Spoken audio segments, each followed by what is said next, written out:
بسم اللہ الرحمن الرحیم۔ جیسے ہر نیک عمل کرنے سے پہلے کوئی دعا ضروری ہوتی ہے اور ہر چیز کی مختلف دعائیں بھی ہیں، ایسے ہی وضو کی دعا میں حضور نبی کریم صلی اللہ علیہ وسلم کی جو سنت ہے وہ ہے بسم اللہ الرحمن الرحیم۔ بسم اللہ الرحمن الرحیم یہ وضو کی دعا ہے، اور وضو میں سب سے پہلے جو ہے وہ اپنے ہاتھ کلائیوں سمیت دھوتے ہیں، اور کلائیوں سمیت دھونے 3 مرتبہ دھوتے ہیں، اور اس کے دھونے کی وجہ یہ ہے کہ اس کے بعد کلی کرنی ہے۔ اگر ہاتھ صاف نہ ہوئے تو کلی ہاتھ کے جو جراثیم ہیں وہ کلی کے ذریعے گلے اور گلے سے پھر معدے میں جا کے بیماریاں پیدا کر سکتے ہیں۔ اس لیے 3 مرتبہ پہلے کلائیوں سمیت ہاتھ دھوئیں اچھے طریقے سے، صابن میسر ہو تو صابن لگا لیں، اور اس کے بعد کلی کریں۔ اور اگر کلی کرنے سے پہلے مسواک ہو تو اچھا ہے، نہیں تو مسواک نہ ہو تو اپنی شہادت والی انگلی جو ہے پورے منہ میں پھیریں۔ اور اس میں یہ ضروری ہے کہ روزہ دار کے لیے وضو کرنے کا طریقہ مختلف ہے اور غیر روزہ دار کے لیے مختلف ہے۔ روزے میں جب کلی کرتے ہیں تو پانی گلے تک نہیں پہنچاتے، جبکہ روزے کے علاوہ جب وضو کرتے ہیں تو اس میں جو ہے وہ پانی گلے تک پہنچاتے ہیں، غرارہ کرتے ہیں۔ ایسے ہی روزہ دار جب وضو کرے گا تو ناک میں جب پانی پہنچانا ہے تو ناک کی نرم ہڈی تک نہیں پہنچانا، کیونکہ نرم ہڈی تک پہنچانے سے جو ہے وہ گلے سے وہ معدے تک چلا جائے گا، جس سے روزہ ٹوٹ جائے گا۔ یہ 2 چیزیں جو ہے وہ روزہ دار کے لیے بہت زیادہ ضروری ہیں، ان میں احتیاط کرنی۔ اور 3 مرتبہ کلائیاں، اور اس کے بعد 3 مرتبہ کلی، لیکن غرارہ روزہ ہے اس لیے غرارہ نہیں کرنا۔ ایسے ہی جب آپ نے ناک صاف کرنا ہے تو ناک میں کوشش کریں کہ بائیں ہاتھ کے ساتھ پانی ڈالیں، اور اس کے بعد یہ چھوٹی انگلی جو ہے وہ پہلے بائیں طرف ناک کے سراغ میں، پھر دائیں طرف ڈال کے ناک کو اسی طریقے 3 دفعہ پانی بہا کے اس کو صاف کریں۔ اس کے بعد جو سنت ہے اور جو سب سے پہلا فرض ہے وضو کا وہ ہے چہرہ دھونا۔ چہرہ دھونے میں یہ چیز یاد رکھیں کہ بال کے سر کی پیشانی کے پہلے بال سے لے کر یہ یہاں تک جو تھوڑی اس کے نیچے تک پانی پہنچانا ضروری ہے۔ ایسے ناک کے اس کونے، کان کے اس کونے سے لے کر اس کونے تک جو ہے وہ پانی پہنچانا ضروری ہے۔ اور 3 مرتبہ جو ہے چہرہ دھونا یہ نبی کریم صلی اللہ علیہ وسلم کی سنت مبارکہ میں سے ہے۔ اور اگر کسی کی داڑھی ہو تو اس نے ساری داڑھی کو پانی نہیں پہنچانا، بلکہ وہ اس کا خلال کرے گا، اور خلال کرنے کا طریقہ یہ ہے ہاتھ تر کریں، ہاتھ تر کر کے نیچے سے 1 مرتبہ بس ایسے کر دیں، بس اس سے زیادہ مرتبہ خلال جو ہے وہ سنت نہیں ہوگا، صرف 1 مرتبہ خلال سنت ہے بس۔ اس طریقے سے اگر 3 دفعہ آپ اپنا چہرہ دھوئیں گے،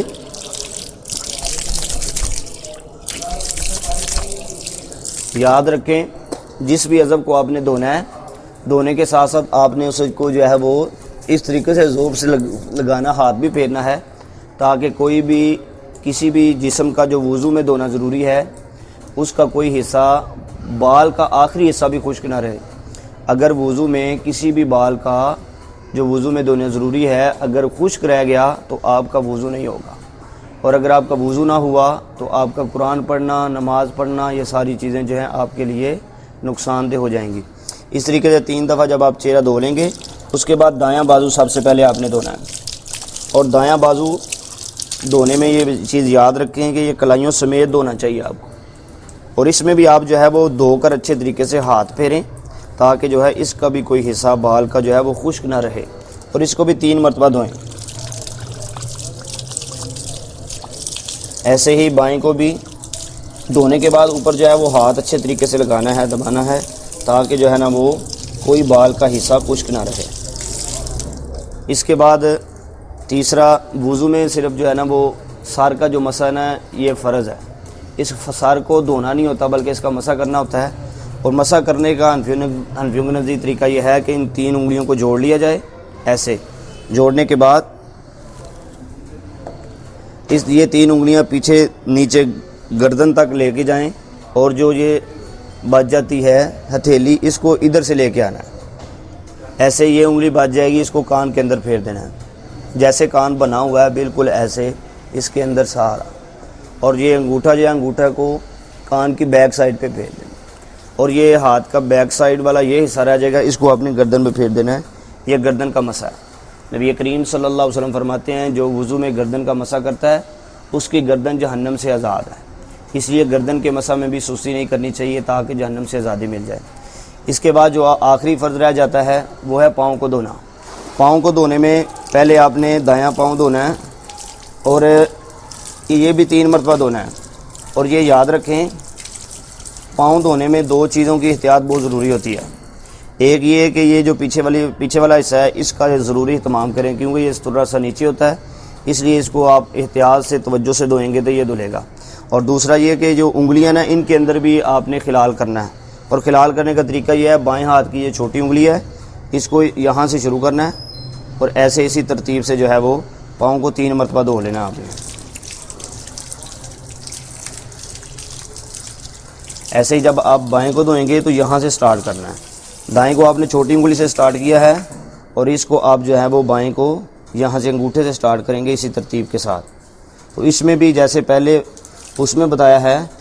کہ اس میں بھی آپ نے جو ہے وہ پیچھے والے حصے کا خصوصی دھیان رکھنا ہے، کیونکہ یہ اکثر خشک رہ جاتا ہے بے توجہی کی وجہ سے۔ ایسے جب آپ کا وضو کمپلیٹ ہو جائے گا تو وضو کے مکمل ہونے کے بعد آپ بے شک بیٹھے ہوں یا کھڑے ہوں شہادتین پڑھیں، وہ جو دعا اوپر لکھی ہے اس کی ادائیگی کریں، اشہد ان لا الہ الا اللہ وحدہ لا شریک لہ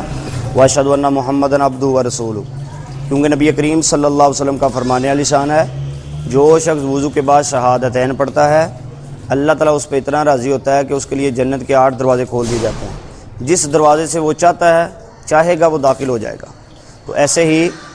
اس میں آپ جو ہے وہ بیٹھ کے کھڑے ہو کے یا انگلی آپ آسمان کی طرف کریں یا نہ کریں، لیکن شہادتین کی ادائیگی جو ہے وہ ضرور کریں۔ اگر اس کو ادا کریں گے تو انشاءاللہ تعالیٰ جنت کے 8 دروازے کھول دیے جائیں گے۔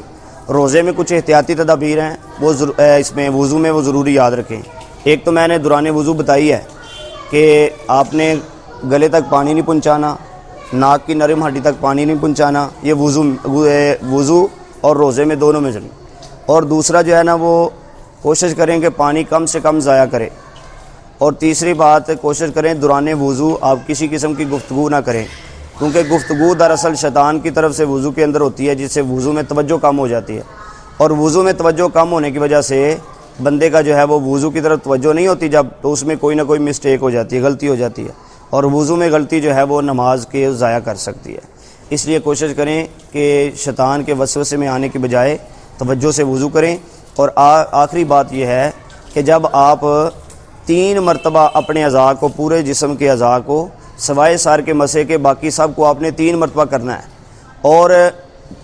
اگر آپ 3 مرتبہ اپنا چہرہ دھو بیٹھے ہیں، اگر آپ کے ذہن میں یہ خیال پیدا ہوا ہے واہم کہ شاید کوئی حصہ خشک رہ گیا ہے، اگر تو یقین ہو کہ خشک رہ گیا ہے اور نظر آ رہا ہو تو دوبارہ وضو کی ضرورت نہیں ہوتی، بلکہ اسی پر آپ دوبارہ اپنا ہاتھ پھیر کے اس کو تار کر لیں۔ اور دوسری بات یہ اصل میں یہ بات یاد رکھیں کہ نبی کریم صلی اللہ علیہ وسلم کی جب سنت بندہ پوری کر لیتا ہے نا